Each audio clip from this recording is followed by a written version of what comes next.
कौन कौन देश ने बिटकॉइन को सपोर्ट करता है, जान लीजिए। दुनिया के 7 देश जो बिटकॉइन निवेश को प्रोत्साहित और स्वागत करते हैं। इन देशों में बिटकॉइन में निवेश करने के बहुत सारे लाभ हैं।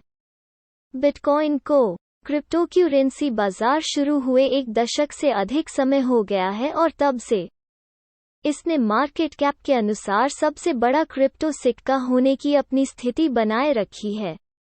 जिन लोगों ने 10 साल पहले बिटकॉइन में निवेश किया था, वे अब इसकी कीमतों में बढ़ोतरी का लाभ उठा रहे हैं। इसने कई नए और अनुभवी निवेशकों को क्रिप्टोकरेंसी निवेश में अपना हाथ आजमाने के लिए प्रोत्साहित किया है। क्रिप्टोकरेंसी विकेंद्रीकृत है।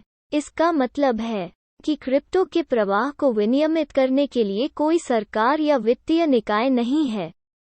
इसके कारण कई देश अपने नागरिकों को क्रिप्टोकरेंसी खरीदने से प्रतिबंधित करते हैं। चीन ने अनिश्चित काल के लिए क्रिप्टोकरेंसी पर भी प्रतिबंध लगा दिया है। बिटकॉइन और ऑल्ट कॉइन्स के प्रति कोई देश कितना अनुकूल है, यह इस बात पर निर्भर करता है कि यह कितने क्रिप्टोकरेंसी को नियंत्रित करता है और कर कैसे लगाया जाता है। उस परिप्रेक्ष्य में यहाँ 7 क्रिप्टो फ्रेंडली देश हैं।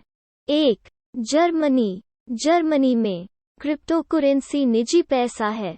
यहाँ क्रिप्टोकरेंसी कानून लंबी अवधि के निवेशकों को खरीदने और रखने का पक्ष लेते हैं।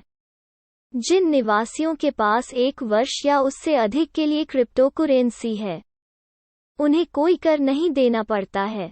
केवल 1 वर्ष से कम समय के लिए क्रिप्टोकरेंसी रखने वाले निवासियों पर पूंजीगत लाभ कर लगाया जाएगा। 2. स्विट्जरलैंड। स्विस बैंकिंग मानकों को उनके उच्च मानकों, उच्च गोपनीयता और कम जोखिम के लिए जाना जाता है। क्रिप्टोकरेंसी के लिए नियम भी उदार हैं। स्विट्जरलैंड को 26 कैंटों में विभाजित किया गया है और प्रत्येक कैंट के पास क्रिप्टोकरेंसी के लिए अपना कानूनी उपचार है। एक कैंट क्रिप्टोकरेंसी पर कर लगा सकता है और एक नहीं, और प्रत्येक कैंट के भीतर नियम भिन्न हो सकते हैं। ज्यूरिख में बिटकॉइन पर पूंजीगत लाभ कर मुक्त है, हालांकि खनन लाभ पर सामान्य आय के रूप में कर लगाया जाता है। 3. पुर्तगाल। पुर्तगाली कानून क्रिप्टो फ्रेंडली है। जो लोग बिटकॉइन निवेश से लाभ कमाते हैं, उन पर पूंजीगत लाभ पर कर नहीं लगाया जाता है। इसके अतिरिक्त अन्य फिएट मुद्राओं के लिए क्रिप्टोकरेंसी का आदान प्रदान भी कराधान से मुक्त है। पुर्तगाल के कर अधिकारियों ने कहा कि वास्तविक मुद्रा के लिए क्रिप्टोकरेंसी का आदान प्रदान एक ऑन डिमांड, वैट मुक्त सेवाओं का अभ्यास है। सीधे शब्दों में कहें, व्यक्तिगत बिटकॉइन निवेशक अपने कर कानूनों के लिए पुर्तगाल को चुन सकते हैं। यह केवल ऐसी कंपनियां हैं जो समान उदारता की उम्मीद नहीं कर सकती हैं। 4. सिंगापुर। सिंगापुर दुनिया की सबसे स्थिर अर्थव्यवस्थाओं में से एक है। यह व्यापार करने के लिए भी सबसे अच्छी जगहों में से एक है।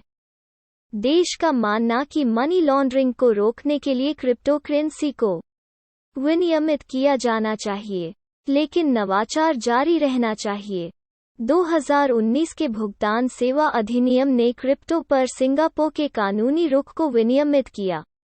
कानून स्पष्ट रूप से बताता है कि क्रिप्टोकरेंसी के लिए एक संपन्न वातावरण विकसित करते समय अवैध गतिविधियों को रोकने के लिए क्रिप्टोकरेंसी को विनियमित करना आवश्यक है। सिंगापुर में कैपिटल गेन टैक्स के लिए क्रिप्टोकरेंसी नहीं ली जाएगी। 5. बरमूडा।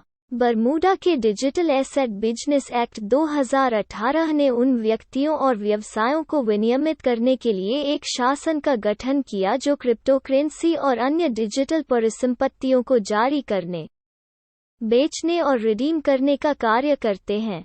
देश क्रिप्टोकरेंसी पर शून्य आय और पूंजीगत लाभ कर लगाता है। 6. साइप्रस। साइप्रस बिटकॉइन जैसी क्रिप्टोकरेंसी के प्रति अपने हस्तक्षेप के रवैये के लिए जाना जाता है। Cyprus securities and exchange commission ने अपने निवेशकों को संभावित क्रिप्टो नुकसान से बचाने के लिए ज्ञान साझा करने के लिए एक इनोवेशन हब की स्थापना की है। साइप्रस में खनन पर कोई प्रतिबंध नहीं है। 7. माल्टा। कई क्रिप्टो एक्सचेंज और ब्लॉकचेन प्रोजेक्ट इस छोटे से भूमध्यसागरीय द्वीप से बाहर काम करते हैं। हांगकांग ने अपने नियमों को कड़ा करने के बाद माल्टा ने बिनेंस एक्सचेंज के लिए अपने दरवाजे खोल दिए। माल्टा यूरोपीय संघ का सदस्य है, जिसका अर्थ है कि माल्टा में क्रिप्टो संचालन यूरोपीय संघ में कहीं भी स्वतंत्र रूप से किया जा सकता है। क्रिप्टो करेंसी की ऐसी खबरों के लिए हमारे YouTube चैनल, ब्लॉग और फेसबुक पेज क्रिप्टो किंग के साथ जोड़े रहे।